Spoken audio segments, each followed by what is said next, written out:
saya Kak Dodi di Bimbel Master ini Manjada Wajada. Oke, hari ini kita akan membahas soal-soal fisika mengenai momentum dan impuls. Tapi sebelum mulai belajar, ada baiknya kita doa dahulu. Doa dimulai. Doa selesai.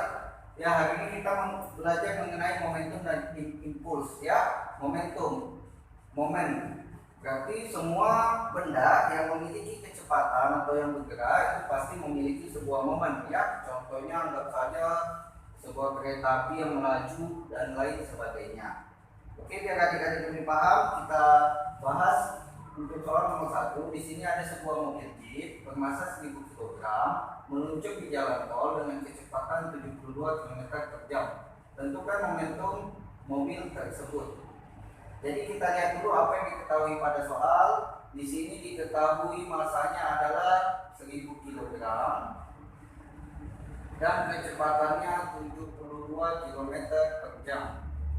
Nah, supaya satuannya sama-sama MKS, ini langsung aja kakak ubah menjadi meter per sektor. Berarti sekitar 20 meter per sekornya. Nah, oke. Selanjutnya yang ditanya adalah momentumnya. Momentum itu disimbolkan dengan P, ya adik-adik. Jadi secara definisi ya, itu momentum adalah hasil perkalian antara massa dan kecepatan. Jadi bisa rumusnya kakak tuliskan di sini P sama dengan M kali V. Ya. P sama dengan M kali V. Di mana P itu adalah momentum dengan satuan kilogram meter per sekon. Oke, langsung saja kita balik ke soal. Yang ditanya adalah momentum P sama dengan M kali V. Karena elemennya semua sudah diketahui di soal, maka langsung saja masukkan M-nya 1000, V-nya 20, maka momentumnya sebesar 20.000 kilogram meter per sekon. Jadi kesimpulannya, sebuah mobil yang bermassa 1000 kg dan melaju dengan kecepatan 72 km/jam itu memiliki momentum sebesar 20.000 kg meter per sekon. Maka opsinya adalah A, ya.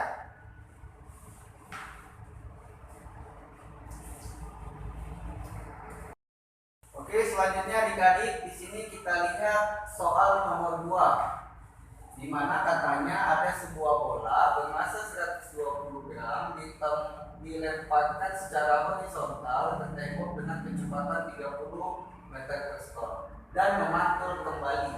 Jika bola yang dipantul memiliki kelajuan tetap, hitunglah besar impuls yang terjadi. Nah, jika tadi sudah kita bahas tentang momentum, ini soal nomor 2 mengenai impuls, ya adik-adik. Nah, impuls itu adalah perubahan momentum yang terjadi pada suatu benda, ya. Biar untuk lebih jelasnya, ayo kita simak soal nomor 2 ini. Di sini diketahui massanya 120 gram dan kecepatannya V1-nya itu 30 meter per sekon. Dan katanya dia memantul dengan kelajuan tetap. Artinya memantul berarti balik dia, ya. Balik berarti memiliki V2. Nah, V2-nya ini 30 juga. Karena dia memantul, maka arahnya itu berlawanan. Maka di sini kakak kasih tanda negatif. Ya. Selanjutnya yang ditanya adalah impuls. Impuls itu disimbolkan dengan I, ya tadi. Nah, jadi impuls itu adalah perubahan momentum. Maka di sini kakak buat adalah I sama dengan delta V. Atau boleh juga disederhanakan menjadi M dikali V2 kurang V1. Atau impuls itu memiliki rumus F dikali T. Jadi hasil kali gaya dikali waktu pada suatu benda itu. Jadi impuls di sini memiliki 2 rumus, ya, dengan penjabarannya masing-masing. Di mana impuls itu adalah I adalah impuls dengan satuan Newton second. Ya. Oke, adik-adik, kita lanjut. Di sini kakak memakai rumus I sama dengan delta V, di mana delta V-nya M V2 bukan V1. Jadi ini yang dikaitkan adalah perubahan kecepatan ya, karena kan tadi perubahan momentum. Nah, dia momentumnya itu berubah karena kecepatannya juga berubah. Oke, langsung aja adik-adik. Selanjutnya M-nya itu, nah ini satuannya masih meter per sekon, sementara ini gram ya. Harus kita samakan dulu ke sistem MKS. Ini yang kita ubah menjadi 0,12 kilo. Maka balik lagi ke rumus, 0,12 dikali V2 nya min 30 ya. Nih, jadi jangan bingung kok ada sih kecepatan bernilai min. Nah, min itu hanya menunjukkan arahnya ya, berbalik dia. Kan tadi memantul. Selanjutnya dikurang 30, maka ini 0,12 dikali min 60 ya. Maka itu 6 kali 1,2 7,2 ya, berarti ini min 7,2 Newton second. Nah, jadi kesimpulannya adalah besar impuls yang terjadi pada bola yang dipantulkan tadi yang bermassa 120 gram dan kecepatannya 30, begitu juga ketika memantul, itu memiliki impuls sebesar 7,2 Newton second. Nah, negatif di sini itu menunjukkan arahnya ya. Arahnya itu berlawanan ya. Karena diketahui ada kata memantul di situ. Nah, maka jawabannya adalah B ya. Adik-adik, selanjutnya kita lanjut ke soal nomor 3. Di sini katanya ada sebuah motor dan pengemudi. Motor dan pengemudinya masanya itu 200 kilo, melaju dengan kecepatan 40 km per jam dan percepatannya 2 meter per sekon kuadrat. Nah, yang ditanya adalah perubahan momentum setelah 5 detik.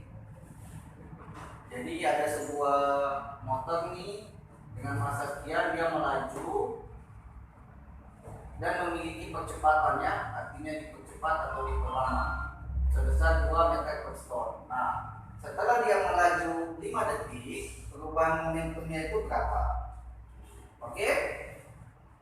Kita analisa dulu apa yang diketahui di soal. Di sini katanya massanya itu 200 kilo, kecepatannya 40 km per jam, T-nya itu 5 detik. Yang ditanya adalah perubahan momentum, berarti delta P ya. Nah, sama seperti tadi nih. Tapi kita lihat perbedaannya di mana. Kita jawab di sini delta P itu rumusnya adalah M V2 kurang V1. Nah, untuk catatan V2-nya belum kita ketahui ya. Ini V1 kan kecepatan awal. Nah, V2-nya belum kita ketahui karena dia mengalami percepatan tadi, dipercepatkah atau diperlama, berarti memiliki kecepatan kedua dia ya. Nah, oke.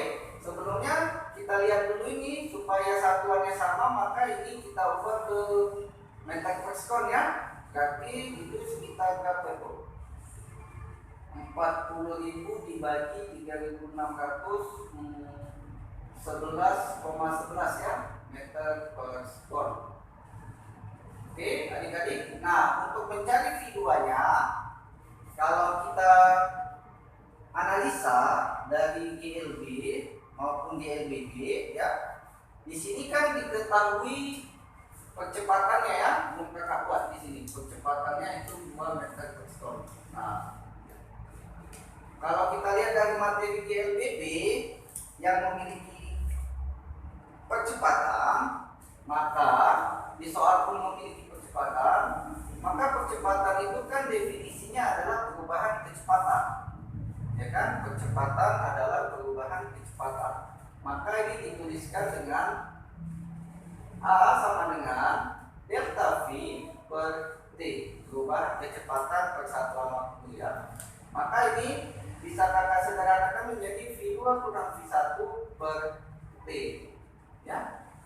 Maka langsung aja kita masukkan A-nya 2, V2-nya mau ditanya, V1-nya itu 11,11 dibagi 5, ya. Maka ini kita kali silang, 10 sama dengan V2 kurang 11,5, ya.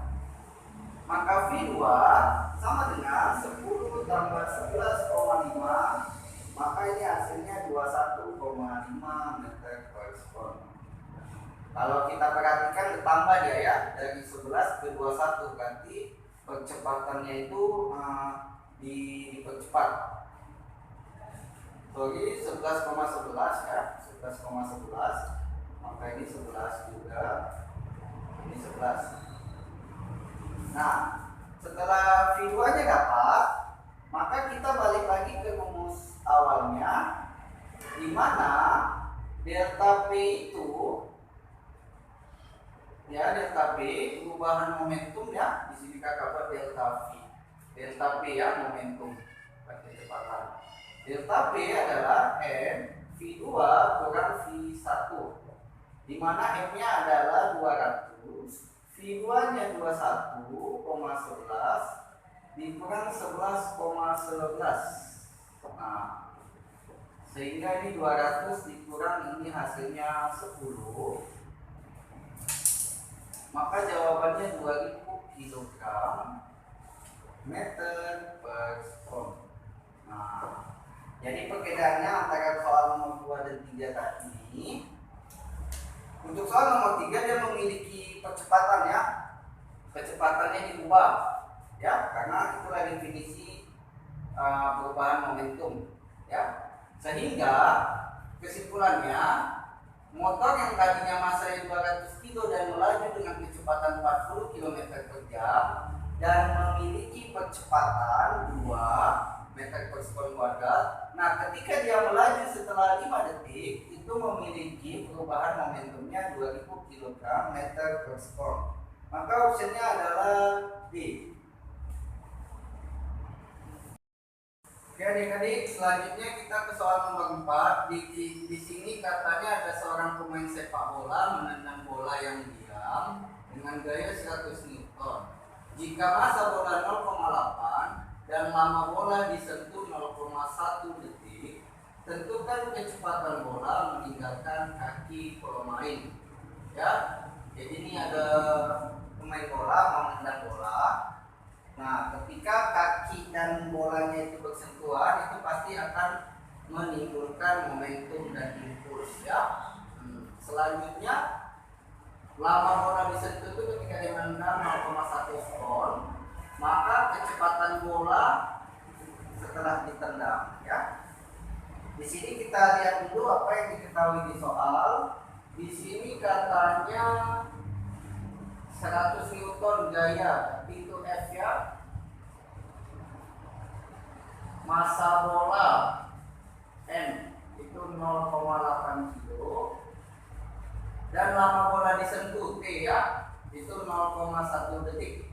Tentukan kecepatan bola. Nah, pakai rumus yang mana ini kita? Yang diketahui gaya, massa, dan waktu. Yang ditanya kecepatannya, ya. Yang ditanya nggak ada momentumnya berapa, impulsnya berapa. Nah, jadi kita analisa apa yang diketahui pada soal. Ada F, ada M, ada T, yang ditanya V, ya. Nah, tadi kan sudah kakak jelaskan. Ini berarti menyangkut penjabaran dari impuls, ya. Tadi kan impuls adalah delta P, ya kan? Atau impuls itu bisa juga disederhanakan menjadi F kali T, ya kan? Nah, di sini muncul dan T-nya di sini muncul kecepatannya. Maka keduanya saja kita bandingkan. Ya. Ft itu sama dengan delta P. Ya. F kali P sama dengan delta P. Jadi rumusnya bisa juga dikonversi seperti ini ya. Nah, selanjutnya kita munculkan M dan V-nya ya. F kali T itu sama dengan delta P ini kan rumusnya M kali V2 kurang V1. Nah, dengan rumus ini semua kebutuhan yang ada pada soal akan terjawab. Maka langsung saja. Tapi sebelumnya kita lihat satuannya apakah sudah sesuai. Satuan kilogram newton. Udah ya, sudah sesuai ya. Maka bisa langsung saja F-nya 100, T-nya 0,1, M-nya 0,8, V2-nya itu yang ditanya ya ketika ditendang berapa kecepatan bolanya. Nah, kecepatan awalnya bola itu berapa kecepatannya? Kita lihat pada soal. Kalau kita perhatikan, pemain menendang bola yang diam, berarti bolanya tadinya diam, berarti V1-nya itu 0 ya. V1-nya 0 karena dari keadaan diam. Maka setelah itu langsung saja kita sederhanakan, ini menjadi 10 kali 1 dia 10. Ini 0,8 V2 dikurang 0 ya. Nggak usah tanda buat. Oke. Jadi 10 sama dengan 0,8 V2 ya. Maka V2 itu sama dengan 10 dibagi 0,8 itu sekitar 12,5 ya, makin besar ya. Karena pembaginya semakin kecil. Nah, jadi kecepatan bolanya setelah ditendang 12,5 meter per second. Jadi kesimpulannya, bola yang diam tadi ketika ditendang oleh pemain dengan gaya 100 Newton dan disentuh selama 0,1 detik, maka hasil tendangannya bola akan melaju dengan kecepatan 12,5 meter per second. Maka opsinya adalah C. Selanjutnya kita ke soal nomor 5. Di sini ada datanya peluru dengan massa 10 gram dan kecepatannya 1000 mengenai dan menembus sebuah balok dengan massa 100 kg yang diam di atas bidang datar tanpa gesekan. Kecepatan peluru setelah menembus balok adalah 100 meter per second. Tentukanlah kecepatan balok setelah ditembak. Ya. Jadi kalau bisa kakak ilustrasikan, ini ada sebuah peluru ditembakkan secara mendatar ya pada sebuah balok di bidang datar. Nah, ini dia ya. Katanya masanya ini adalah 10 gram. Dia melaju dengan kecepatan 1000 meter per second. Nah, jadi adik-adik bisa bayangkan ya, ketika baloknya ditembak, maka apa yang terjadi pada balok? Maka balok itu akan otomatis, kalau ininya lebih besar, maka ini pasti akan bergeser ya, terkena dampaknya dari gaya yang dikasih oleh peluru itu. Nah, katanya masanya awal tadi ini 100 kilo, massa balonnya 100 kilo. Nah, otomatis ketika dia ditembak, katanya dia bergeser ya. Kita anggaplah ke sini arahnya. Nah, menjadi ini dia. Kita buat garis putus-putus saja ya. Anggaplah dia jadi di sini baloknya. Ya. Nah, tentu ketika dia melaju atau berpindah dari sini ke sini, tentu dia memiliki kecepatan, ya kan? Nah, berapakah kecepatannya? Seperti itu. Ya, jadi ada peluru masanya 10 gram, kecepatannya 1000 mengenai sebuah balok dengan 100 kilo dan kecepatan peluru. Nah, di sini katanya peluru tadi kecepatan awalnya 1000 meter per sekon. Ketika kena balok, otomatis dia melambat ya. Otomatis dia melambat itu menjadi 100 meter per sekon. Ya. Jadi ini ilustrasinya logika ya. Dia melaju dari awal 1000 meter per sekon, ketika mengenai balok otomatis kecepatannya melambat menjadi 100 dan balok yang dikenainya itu otomatis berpindah ya dengan kecepatannya berapakah? Itu yang ditanya ya. Berapakah kecepatan balok setelah ditembak ketika berpindah itu? Nah, oke. Di sini materinya ini berbicara mengenai hukum kekekalan momentum ya. Hukum kekekalan momentum. Kekekalan momentum.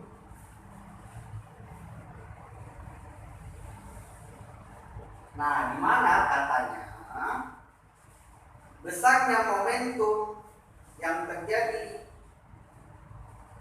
sebelum tumbukan itu sama besarnya setelah mengalami tumbukan ya.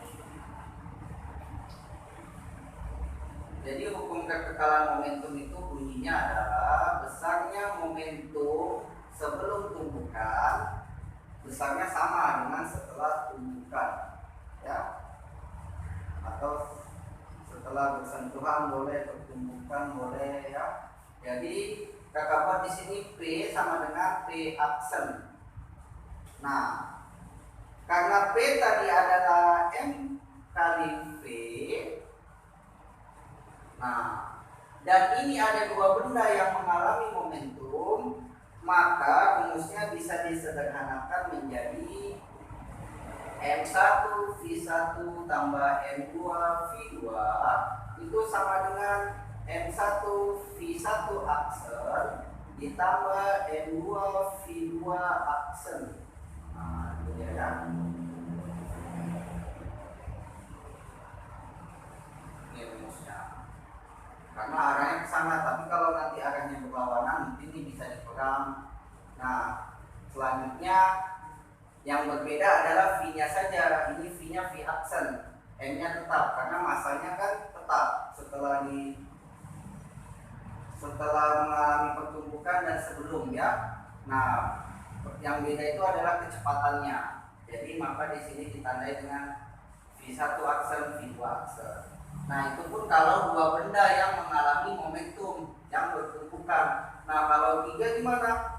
Ya udah ditambahin aja M3 V3 dan selanjutnya. Nah, oke.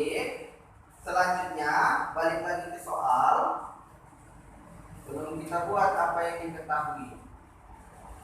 Di sini kita lihat yang diketahui masanya. Kakak buat di sini karena ada dua benda, masa peluru itu MP itu 10 gram. Langsung saja kita ubah ini menjadi 0,01 ya. Ya, 0,01 kilo. Kecepatan pelurunya 1000 meter per sekon. Menembus sebuah balok yang masanya berarti ini massa balok itu 100 kilo. Nah, tanpa gesekan ya, berarti gesekannya diabaikan ya.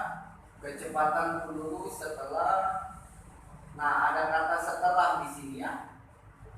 Berarti kita tambahi aksen 100 meter per sekon. Nah, yang ditanya adalah berapa kecepatan balok setelah tumbukan, berarti VB aksen. Berdasarkan rumus yang ini tadi, maka rumus untuk menjawab soal ini kakak ganti menjadi MP VB tambah MB VB itu sama dengan MP VP aksen ditambah MB VB aksen ya. Oke, selanjutnya langsung aja kita masukkan angka-angkanya. MP-nya itu 0,01 dikali 1000 ditambah 100 dikali kecepatan balok sebelum tumpukan. Oh, tadi kan katanya diam ya, baloknya tetap, berarti ini 0. Baru balik lagi masa penduduknya 0,01. Nah, ini yang dipakai kecepatan setelah tumpukan, berarti yang 100 ya. Ditambah masa balok 100, kecepatan balok setelah tumpukan, itu yang ditanya. Nah, oke, langsung aja kita hitung-hitung. Maka ini mati, maka ini hasilnya 10 ya. Ini 0, maka langsung saja. Nah, ini juga mati, maka hasilnya 1. Nah, ini 100 VB aksen ya. Maka 10 sama dengan 1 tambah 100 VB aksen. Coba kita periksa kembali ya. MP-nya 0,01, VB-nya 1000, MB-nya 100, VB-nya 0. MP-nya 0,01, VB-nya itu 100. MP-nya itu 100 dan VB aksennya itu yang ditanya. Nah, maka selanjutnya oke, 100 VB aksen itu sama dengan 10 dikurang 1. 100 VB aksen itu sama dengan 9. Maka VB aksen sama dengan 9 per 100, sehingga ini 0,09 meter per sekon ya. Jadi kesimpulannya, dengan ilustrasi gambar yang kakak buat seperti tadi ini, maka kecepatan balok setelah mengalami pertumbukan dia berpindah dengan kecepatan 0,09 meter per sekon. Maka optionnya adalah D. Oke adik-adik, sekianlah pembelajaran fisika kita hari ini mengenai materi momentum dan impuls. Semoga pembelajaran kita hari ini bermanfaat. Apabila adik-adik masih ada yang tidak paham, silakan kita diskusikan di grup yang sudah ditentukan. Tetap semangat bersama tim Master ini, manjada wajada. Wassalamualaikum warahmatullahi wabarakatuh.